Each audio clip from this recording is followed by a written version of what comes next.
What's good, YouTube? Jabbar back with Abdul Aesthetics, and I just bought this GoPro. I've actually had this GoPro for like a couple weeks now, 2 weeks now. I haven't used it. I took it out the box, and I really just want to see what it's all about.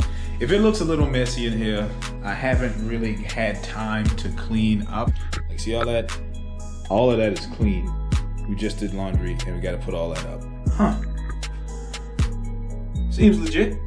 Today we're going to talk about depression and how to know if you are depressed, and if you are, how to fix that. Because overcoming something like depression isn't just a do this and you'll be fine type thing. It's not an overnight two-step process type thing. Now, it does take time, effort, and energy and all of these things, but you can't fix something if you don't know it's broken. So now, there we go. Let's go ahead. There are a multitude of ways to know if you suffer from any form of depression, if you suffer from depersonalization, anxiety. There are plenty of ways to figure this out. For one, if you have consistent and persistent thoughts of negativity. If you wake up in the morning, your energy is off. You go throughout the day, your energy is still off. You get to the time where it's time to go to bed, and your energy is still off, and it's even worse because it's been off the entire day. You've had no motivation to do anything. You've had no motivation to work on yourself, to maybe cook, to maybe clean, work out. Some people suffer from very strong forms or very aggressive forms of depression, and they don't wash.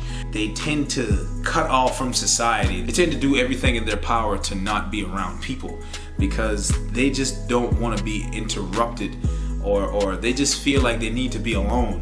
And when you feel like your alone time is very important. But when you get to the point to where all you want to do is be by yourself, then maybe there's a problem. You have no ambition to do anything. And I know I mentioned that a little bit in the last slide, but when you have no ambition to do anything, like anything at all, you 9 times out of 10 are suffering from some form of depression. And I know that's that word is just thrown around so often. Depression, oh, I'm depressed. This person's depressed, manic depressant, crazy, whatever. That term is thrown around a lot. But when you have no motivation to do anything at all, to stay in bed all day long, to not even eat, you don't keep an eye on things that a mentally healthy person would. Hygiene, you don't keep up with people, you don't keep up with certain dates and times, you don't keep up with obligations. You just feel as though seclusion is your best friend. And when you feel like that, there is a chance that you are definitely going through something. Third thing, if you overindulge in a lot of things that are not good for you, if you overeat, if you overdrink, if you overdrug, if you do any type of hard drugs, if you smoke a lot of marijuana. I actually got a lot of flack for saying this because weed is such a popular thing to do. Everybody smokes weed. The rappers smoke weed. I have smoked weed. You may have smoked weed before. Everybody smokes weed apparently. But what I said is if you consistently smoke weed and you're not doing anything, then there's probably something that you're running from. Because that high, that feeling, you feel superpowered, you feel supercharged, you feel like you can do anything. You are completely relaxed. Your brain is operating at 1,000,000 miles per second, and you just feel like you can do anything. But I feel as though if you consistently do that, like you have this desperate need to get high, you're running from something. I have family members, I have friends or associates that I know that consistently overdrink. They drink alcohol a lot. And when you call it into question, they get defensive. That's fine. But when you overindulge in something like alcohol, that drunk feeling, you're running away from something. People get drunk on the weekends because they're running away from the stresses of their jobs and their lives. They only feel as though they have those 2 days, Saturday and Sunday, to just calm down, and they want to get away from the stresses of their everyday life. So they get drunk.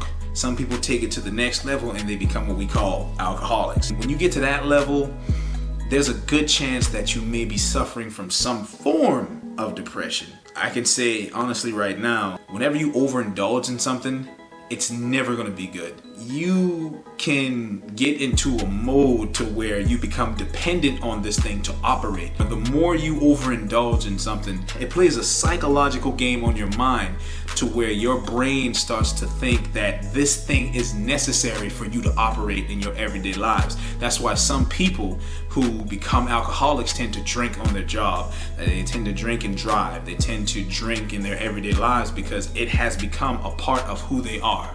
Now, knowing all that, here's what you can do to correct any of the types of depression that you may be going through. The first thing that you need to do is you need to be honest about what you're doing. Much like how I stated in this video right here. You need to be honest about what you're going through. You need to be honest and true to yourself about your feelings, what you feel on a day-to-day basis, how you operate or how you're able to operate on a day-to-day basis, and what things go through your mind on a day-to-day basis. The first step to solving a problem is to admit that there is a problem. If you don't admit that there is a problem, you're going to keep trying to maneuver around this thing instead of facing it head on. Because the more you try to maneuver around it, the more it comes full circle and you have to come face to face with it again, which could come to you in the form of panic attacks, anxiety attacks, suicidal thoughts, and things like that. And we don't want any of that. So this is what we're going to do. We're going to be honest about what we go through on a day-to-day basis. We're going to understand that things need to change, right? You're going to understand that things need to happen. You need to make certain adjustments to make sure that you don't go through this thing every single day, and you eventually will get to the point to where you aren't depressed at all. The second piece of advice I can give you is to let out all of these emotions, let out all of these feelings and thoughts, let them all out in the form of something that is positive, in the form of something that can benefit you. So what do I mean? Instead of drinking, instead of smoking, instead of overindulging, maybe join the gym if you haven't already. Maybe try some type of exercise. You might want to try boxing training. When I was going through my greatest moments of depression, I found that boxing, punching a heavy bag, it really allowed me to release all of the negative thoughts that I had, because all of these emotions were just so pent up. And every time my fist came in contact with the heavy bag, I felt this sense of relief. I felt that, wow, I can really release. I feel a lot better because I'm getting this thing out in the form of exercise. I'm sweating, and on top of that, if you're like me, you struggle to lose weight, or you have struggled to lose weight, boxing is a great way to stay in shape or get in shape. The cardio is incredible. You're constantly moving, you're constantly working up a sweat. Definitely try to find some form of exercise. I'll always preach that exercise can help everything. Try weight training. There are thousands, literally thousands of fitness programs online for free. I can actually come up with my own fitness programs if you would like. If anybody would like that, definitely get in the comment section and let me know. Football training, basketball training, shooting the hoops with your friends. Just try to work up a sweat in a positive and safe environment to where you can release all of this negative energy and all of these negative thoughts. And third, which is also what I think is the more important one of all three of these, is to seek some type of counseling. Counseling doesn't have to be something that you pay for. So counseling can be a friend that you can confide in and that you trust, a family member that you can confide in and that you trust. And if you don't have that, then definitely there are some options where you can pay for counseling. I said previously that I went to counseling for 2 months. It was the best decision of my life because I was in a safe environment. I was definitely speaking to somebody who could understand me and who understood where I was coming from, not just because I was paying her.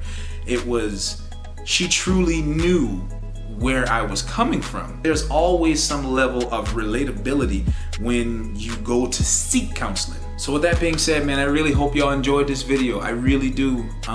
If you are going through something like that, feel free to let me know in the comment section. Feel free to follow me on Instagram, DM me. I've had a few people DM me talking about their struggles and how they feel as though my videos have been helping them so far. I'm just here to really help people and to give people a different outlook, because coming from the level of mental struggle that I came from, I felt like there was no end to it. I truly felt that I was going to die feeling the way I felt. And as time goes on, I started to work my way through it, and now I'm not 100% better. I still have my days, I won't lie, but I am light years ahead of where I used to be. And it can be the same for you. So feel free to get in the comment section, or feel free, like I said, to follow me on any platform, Facebook, Instagram, Twitter. I keep all of the links in the description. If you feel like you need someone to talk to, just let me know, and we could definitely go from there. But with that being said, man, again, hope y'all enjoyed this video. Make sure to like, share, comment, subscribe, and until next time, deuce.